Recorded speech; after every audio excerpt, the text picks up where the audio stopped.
संजय राउत का जो काफिला है वो जेजे अस्पताल पहुंच चुका है और ये आप देख पा रहे हैं कि ये जेजे अस्पताल का मेन गेट है और इसी गेट के अंदर जो है वो संजय राउत की एंट्री हुई है। और फिलहाल संजय राउत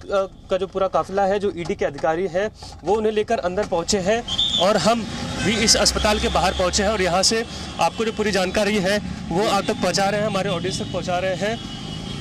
यहाँ पर लगभग करीबन 1 घंटे का समय बताया जा रहा है, उनको करीबन 1 घंटे का समय लगने वाला है, जहाँ पर उनकी मेडिकल जो है वो जारी है। जिसे आप खुद बता रहे थे कि जो राजनेता है, जब उनके पर किसी प्रकार की कार्रवाई होती है तो सबसे पहले उनके पास एक मेडिकल ग्राउंड जो है पहले से ही तैयार होता है। और इस केस में भी हमें यही देखने मिल रहा है, क्योंकि जो सूत्र है वो यही बता रहे हैं कि जब कोर्ट में उनकी पेशी होगी, जब कोर्ट में बहस होगी, तो जो शिवसेना के करीबी है, वो जो उनके परिवार संजय का जो परिवार है वो इस मुद्दे को उठाएगा कि अब से कुछ समय पहले ही उनकी बाईपास सर्जरी हुई थी और इसी सिलसिले में उन्हें कोर्ट में या फिर ईडी के सामने जाने से राहत दी जाए, उनकी हिरासत में ना जाने दिया जाए। उन्हें मेडिकल ग्राउंड पर ईडी से बचने की जो दलील है वो उनका परिवार और उनके करीबी ज़रूर पेश करने वाले हैं। फिलहाल हम जेजे अस्पताल के ठीक बाहर हैं, इसी गेट से उनकी एंट्री हुई है और तकरीबन 1 घंटे का समय बताया जा रहा है कि तकरीबन 1 घंटे ये पूरी जांच होगी, उनकी मेडिकल जांच होगी, जिसके बाद जो जांच रिपोर्ट सामने आएगी, फिर उसके बाद उन्हें जो कोर्ट है, स्पेशल पीएमएलए कोर्ट, जहां पर समय लिया गया था करीबन 11 बजे के बाद का, 11:30 का, लेकिन अब जो समय है वो पोस्ट 2:30 होगा, यानी कि पोस्ट लंच होगा। तो 2:30 के बाद जिस तरीके से उनके लिए एक अलग से कोर्ट रूम तैयार किया गया है, कोर्ट रूम 54 तैयार किया गया, वहाँ पर उनकी पेशी होगी, जहाँ पर ईडी के जो वकील हैं वो अपनी दलील पेश करेंगे। संजय राउत की तरफ से दलील पेश की जाएगी कि जो भी सबूत है वो किस तरीके से, क्योंकि लगातार बता रहे हैं कि जो सबूत है फैब्रिकेटेड है, बेबुनियाद सबूत है, तो इन सब को लेकर ईडी जो है वो काउंटर ज़रूर तैयार करेगी। और अगर काउंटर तैयार होता है और उसमें जीत उन्हें मिलती है तो तकरीबन 10 दिन की जो कस्टडी है वो ज़रूर ईडी डिमांड करेगी। हालांकि मैक्सिमम 14 दिन की जो कस्टडी है वो एक बार में दी जा सकती है। अब फिलहाल करीबन 1 घंटे का समय और कोर्ट के अंदर करीबन 2 घंटे का समय, अगर हम कुल मिलाकर बोले तो 2 से 3 घंटे का समय होगा, जिसके अंदर निर्णायक जो तस्वीर है वो सामने आ पाएगी संजय राउत को लेकर। बिल्कुल निर्णायक तस्वीर है वो 2 घंटे के अंदर ही हो जाएगी, क्योंकि ज़्यादा वक्त मेडिकल में भी नहीं लगेगा। ऐसा लग रहा था बॉडी लैंग्वेज से संजय राउत की। पहले तो ये बताना होता है कि हमें क्या परेशानी हो रही है, तब जाकर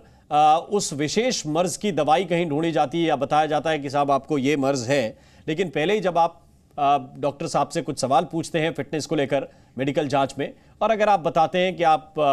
फिट हैं, तो फिर आगे की जांच कुछ कम होती है। लेकिन जब आप बताते हैं कि धड़कन बढ़ी हुई है, बीपी बढ़ा हुआ है, तो फिर वो आपका इक्विपमेंट से चीज़ों को लिखते हैं, नोट डाउन भी करते हैं और फिर मेडिकल रिपोर्ट बताते हैं कि ये अभी पूछताछ के लिए तैयार हैं या नहीं हैं। अंदर क्या कहते हैं, क्योंकि जब बाहर निकले तो बड़े दबंगई के साथ निकले, दोनों हाथ हवा में थे, भगवा गमछा गले में था, और संजय राउत बता रहे थे उसी तरीके से कि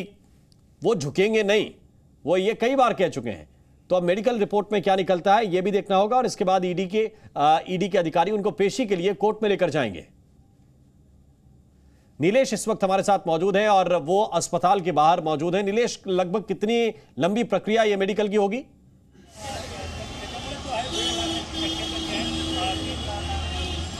जी देखिए राम, एक बड़ी बेसिक जो जांच है वो सबसे पहले की जाती है, जिस प्रकार आप जिक्र कर रहे हैं कि कहीं उनका ब्लड प्रेशर वगैरह हाई तो नहीं है ऐसे केसेस में, क्योंकि हम देखते हैं जब एक बड़ी कार्रवाई होती है और खासकर जब एक बड़े राजनेता के खिलाफ ऐसी कोई कार्रवाई होती है, और हम जानते हैं कि संजय राउत जिस प्रकार लगातार जिक्र कर रहे हैं कि वो झुकेंगे नहीं,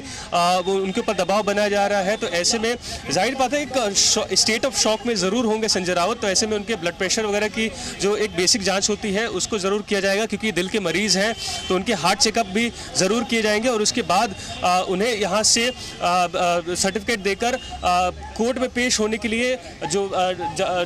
इजाज़त है वो मिलेगी। उसके बाद कोर्ट में जो पूरी कार्रवाई है, जो पूरी प्रक्रिया है वो लंबी चल सकती है। वहाँ पर फिर देखने वाली जो तस्वीर है वो निर्माण होगी। लेकिन फिलहाल का जो एक बड़ा अपडेट है, शिवसेना सांसद जो बीती रात ईडी द्वारा हिरासत में लिए गए थे, आज उन्हें मुंबई के जेजे अस्पताल लाया गया है, जहां पर उनकी जांच प्रक्रिया होगी। करीबन 1 बजने वाले हैं, 1 बजे लगभग 1:30 या 2 के करीब उन्हें यहां से निकाला जाएगा और 2:30 के करीब अब जो स्पेशल पीएमएलए कोर्ट है वहाँ पर ले जाया जाएगा। जैसे हम बता रहे थे कि यहाँ से जो कोर्ट का भी डिस्टेंस है वो लगभग आधे घंटे से कम ही है, तकरीबन 20 मिनट अगर हम कहें तो 20 मिनट का डिस्टेंस है। तो उसी हिसाब से जो ईडी है उन्हें वहाँ पर लेकर निकलेगी। एस्टिमेट कहें तो 2 बजे के करीब यहाँ से लेकर निकल सकती है, क्योंकि 2:30 के दरमियान उनकी पेशी होगी पोस्ट लंच, तो वहाँ पर वो समय बर्बाद नहीं करना चाहेगी। तो जो समय वहाँ पर बच रहा है लंच का, उसे ट्रैवलिंग में ईडी के जो अधिकारी है उसे यूज़ करने की कोशिश करेंगे।